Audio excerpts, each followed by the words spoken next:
Fortuner Rajbhar rangoli રોડથી turn મારતી થાર સાથે અથડાઈ। નમસ્કાર, હું કોયલ આપ સૌનું સત્ય ઉજાગર ન્યૂઝ 92 માં હાર્દિક સ્વાગત કરું છું। અમદાવાદના બોપલ બ્રિજ પાસે વહેલી સવારે બે કાર વચ્ચે અકસ્માત સર્જાયો છે। આ અકસ્માતમાં 3 લોકોની મોત થયા છે, જ્યારે એક વ્યક્તિ ઈજાગ્રસ્ત છે, જેને સારવાર માટે સોલા સિવિલ હોસ્પિટલ ખસેડવામાં આવ્યો છે।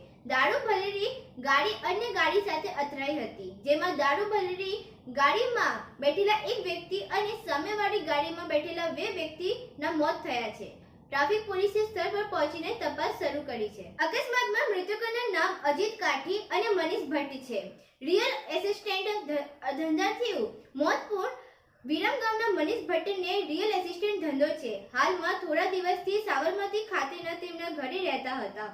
વહેલી સવારે કામથી બહાર નીકળ્યા હતા, જ્યાં યુટર્ન લેતી વખતે ઓવર સ્પીડમાં ફોર્ચ્યુનર ગાડી આવી અને અકસ્માત સર્જાયો હતો। તેઓ થારમાં અજીત કાઠી સાથે હતા। બંનેના મોત થઈ ગયા છે। આવા તમામ જાણકારીઓ પ્રાપ્ત કરવા માટે અમારા ચેનલ સત્ય ઉજાગર ન્યૂઝ 92 ને લાઈક, શેર, સબસ્ક્રાઇબ અને કમેન્ટ કરવાનું અચૂક ન ભૂલતા। ધન્યવાદ। જય હિન્દ, જય ભારત।